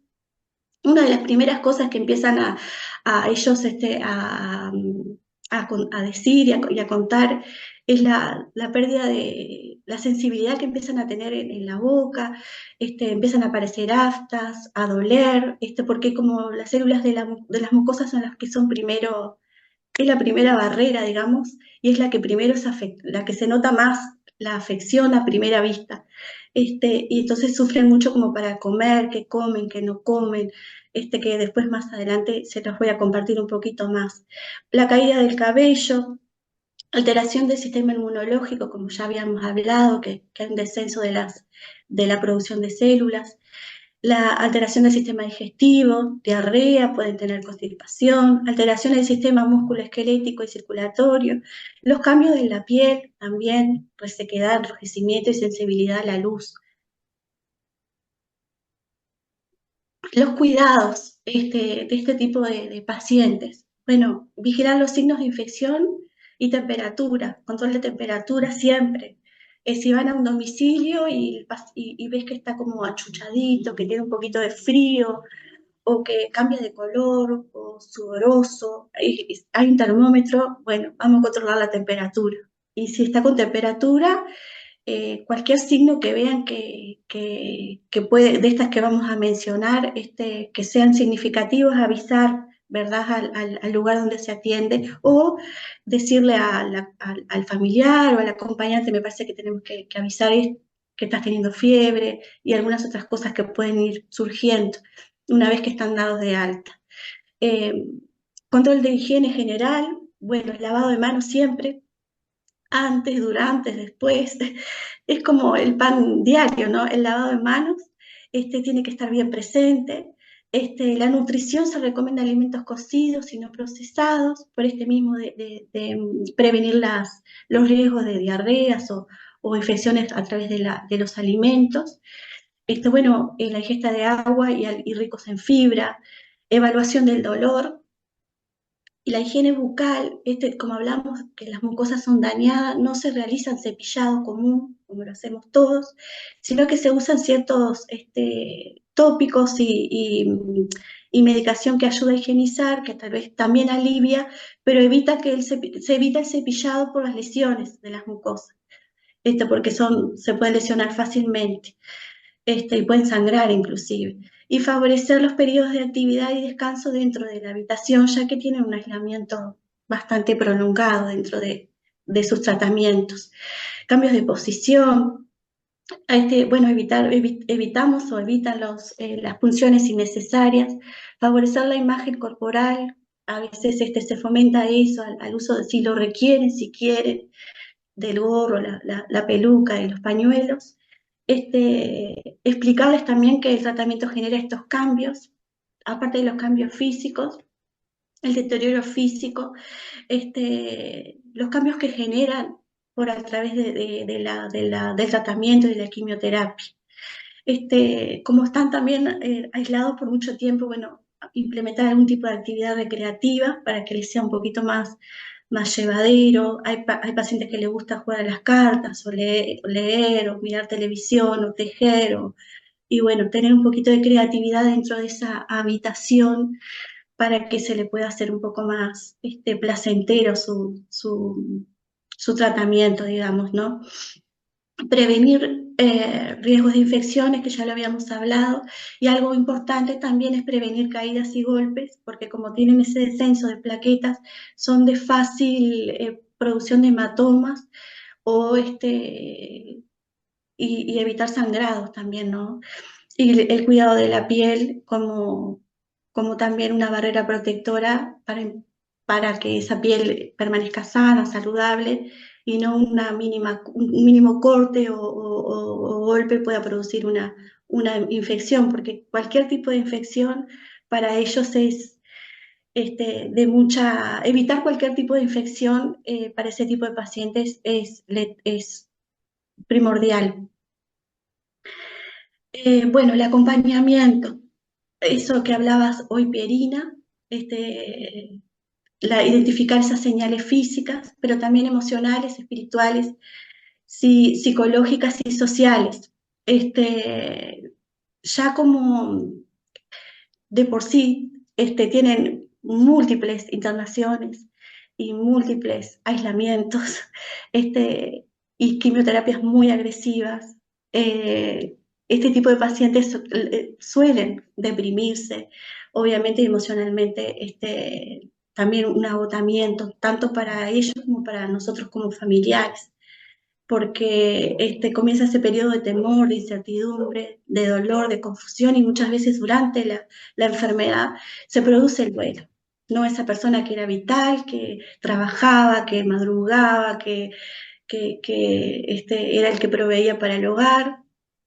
Hoy necesita ese apoyo, ¿no? Ya su físico no es el mismo, ya esa vulnerabilidad es notoria más en el paciente no digo que los hombres les cuesta un poquito más mostrarse vulnerables, ¿verdad? Y ya ese duelo se anticipa, ya no soy el que yo era antes, ya no puedo proveer, ya no puedo estar como estaba. Entonces eso implica un duelo también, dejar de ser el que era y el que soy, y a veces se da en muy poquito tiempo, en una semana, 2 semanas, la vida cambió a través de un pronóstico y ocasiona todas estas afecciones de temor e incertidumbre, ¿no? Como mencionaba, sufren largas internaciones, entonces ellos necesitan esa seguridad y ese apoyo incondicional, ¿no? Es fundamental para mejorar la calidad de vida, de esa manera evitar esa sensación de abandono, ¿no? Porque yo creo que una de las necesidades que he visto y que lo he visto a través de los pacientes que he tratado, también de amigos que hace poco en marzo falleció una amiga, que también la cuidé de cáncer por 8 meses, y lo que más su necesidad era de no ser abandonada, ¿no? Porque tuvo todo un contexto social complicado, que empezaron a aparecer en su vulnerabilidad, que yo no la conocía, pero me acerqué a ella y bueno, aparecieron esas vulnerabilidades que no tenía con quién compartirlas, y una familia muy pequeña. Me acuerdo ahora de este caso que no lo tenía presente, Ana, pero ella cuidaba a su papá, era mamá soltera, y bueno, estaba sola. Y fue ahí donde empecé a frecuentarla, y ella tenía esa gran necesidad de acompañamiento porque estaba sola. Y esa sensación de no ser abandonada, ¿no? Fue lo que me impulsó a quedarme al lado de ella hasta que ella partió con cuidados paliativos también. Entonces, esa sensación de abandono, de poder saciarla, de poder decir, no, estoy y voy a estar y contar con mi compañía a medida, 100%. Es una de las cosas que ellos sufren muchísimo, ¿no? Brindarles el sentido de pertenencia, de afecto, de contacto humano que apunta a cuidar su dignidad, ¿no? Mantener esa dignidad, mantener en el caso de ella, enfermera, de muchos años también trabajamos juntas, 12 años, y después ella estaba en el Pereira Rosell, y la profesión de ella hasta lo último. Soy enfermera, ¿no? Más allá de la condición en la que ella se encontraba, y apuntar a su dignidad y a su cuidado hasta su último momento. Me acuerdo que ella ahora sacó a relucir su vida. Ella no quiso pelarse, no quiso rasurarse su cabello, entonces sus poquitos cabellos, yo ella me esperaba para bañarse, se los secábamos con el secador, planchita, hasta sus últimos días, y sus pinturitas en sus uñas, y era lo que la hacía digna, y era lo que hacíamos por ella. Ella quería mantener sus poquitos cabellos, ella quería mantener sus uñas pintadas, ella quería estar en condiciones, con su pijama lavado, con sus cambios de pijamas, y bueno, y eso fue lo que pudimos ofrecerle, y era lo que apuntaba a su dignidad, a ella sentirse como era, tal cual era ella. Se establece una red de apoyo entre el paciente, la familia, el acompañante y el equipo de salud. Y bueno, este acompañamiento, el objetivo es disminuir el sufrimiento y el costo emocional, no solo del paciente, sino de la familia, ¿no? Como una unidad, ¿no? Algo que leí también en esa bibliografía que me prestó Ana es que el paciente y la familia son una unidad, ¿no? Y era lo que mencionábamos hoy también. Atender al paciente, pero sin ver ese otro lado de la familia, del cuidador, o atender al cuidador y no atender al paciente, es como un poco ilógico. Entonces, esa integración del paciente, de la familia, del equipo de salud, es lo que lo saca adelante, es esa red de contención que ellos necesitan para superar este tipo de enfermedades o para transitar este tipo de sufrimiento. En mi caso, fue lo que contuvo a mi familia en ese momento. Eh, yo me acuerdo del equipo de enfermeros que estoy hablando, mi padre falleció en el 2001 y, me acuerdo de Vera, me acuerdo de Carlitos, me acuerdo de Cecilia, me acuerdo de Carla, y era lo que a nosotros nos contuvo, ¿no? Y a él también decía, hoy viene Vera, hoy viene Carlitos, hoy falta Cecilia. Lo tienen tan presente a ese contacto humano que ¿qué es lo que les previene realmente ese sufrimiento mayor? Esa calidez, esa compañía, ese cuidado más allá de enfermeros o de nuestro rol como equipo de salud, ese cuidado desde el lado de lo humano, ¿no? Desde ese vínculo que se crea de respeto, de empatía, de contención, de cercanía, de confianza, de una escucha activa y reflexiva, de calidez, de humanización, profesionalidad, de creatividad, personalización, porque cada uno de ellos tiene una historia, cada uno de ellos es, aunque a veces tengan una misma patología, lo transita de diferente manera, el tratamiento lo asimilan de diferentes maneras, entonces personalizarlo, ¿no? Es Juan, es Pedro, de 50 años, tiene una familia así, trabaja de esto, es tan valioso para ellos, ¿no? Saber que ellos no perdieron lo que ellos son y saber manejar momentos de silencio también, que a veces es valioso también el estar en silencio, y también los contiene, digamos, y facilitar en tramitación y gestiones habituales, como hablaba hoy, no me acuerdo quién fue, que un trámite o gestionar algo o facilitarle puede llevar un recurso. A mí me pasa dentro del hospital a veces que no saben, que cuentan con determinados recursos y decir, mira, yo te lo hago, yo puedo ir y acompañarte o ver cómo gestionamos o tratar de que aligerarles un poquito lo que ellos ya están viviendo como para resolver, poder agilitarles otro tipo de gestiones que tal vez ellos no pueden salir del hospital porque ese acompañante tiene que estar ahí en ese lugar, en ese aislamiento con el paciente, dice, yo te lo hago, para que no estés saliendo, entrando y evitar que él esté fuera de ese lugar donde sería lo correcto que perdurara por más tiempo posible para evitar infecciones y ese paciente esté mejor cuidado.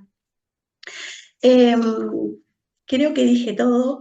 Hay cosas que tal vez las obvié por el tiempo, pero se los voy a dejar transcripto.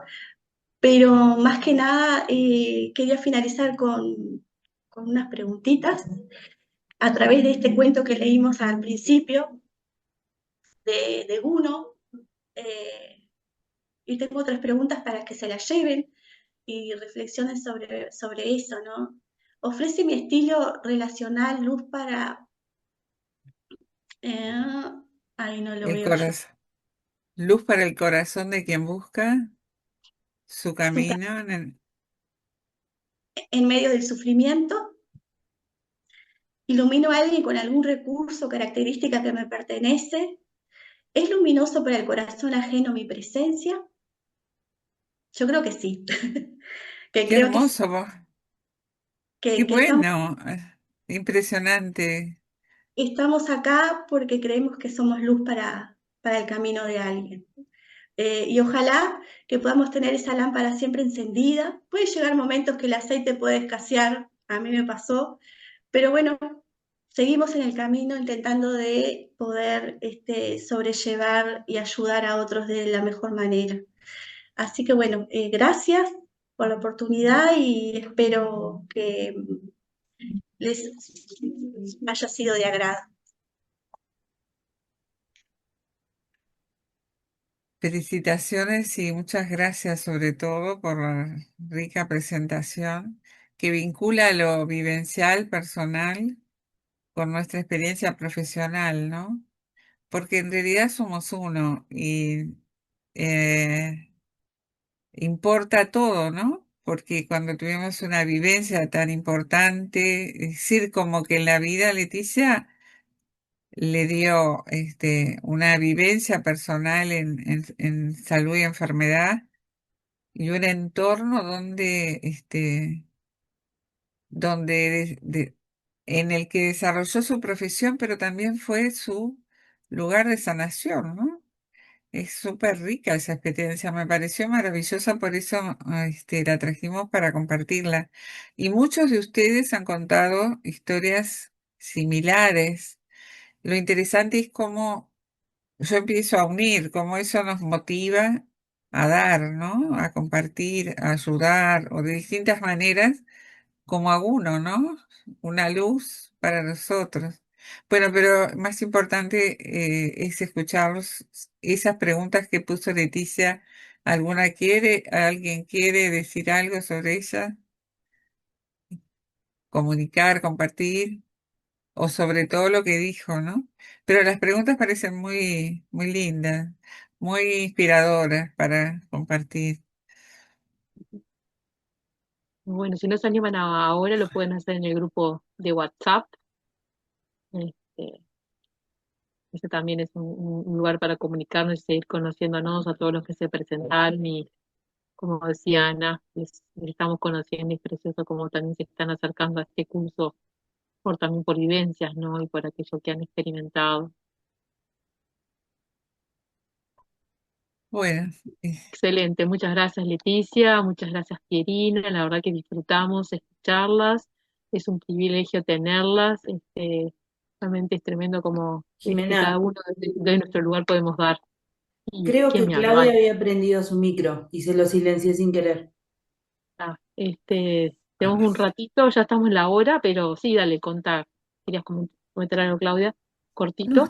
estaba escribiendo, pero Sí, dale. Leticia, ya aprovecho y te lo digo antes de escribirlo, que es hermoso todo lo que comentaste.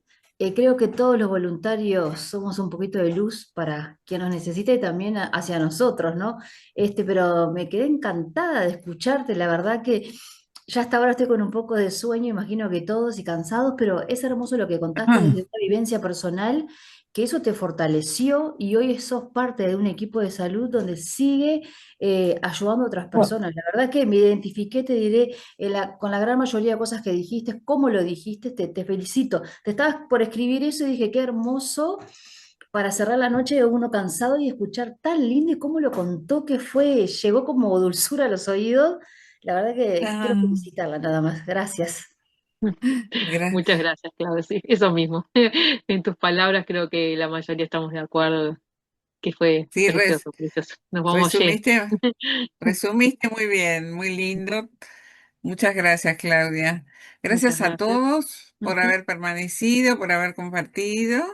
Y bueno, si quieren, siguen comentando lo que quieran, e Sí. intercambian entre ustedes en el WhatsApp. Bueno, y Qué recuerden que bueno. ahora nuestra próxima instancia es el sábado 14, ¿no? El jueves que viene no tenemos el sábado de forma presencial, le vamos a mandar la dirección. No es en el mismo lugar que tuvimos la jornada del 17 del lanzamiento, es cerquita de ahí también en el centro, por la calle Aedo, pero tal, les vamos a mandar bien la dirección y todo, ténganlo en cuenta, así que el sábado 14 es que nos juntamos y nos vemos y nos conocemos un poquito más presencialmente, ¿sí?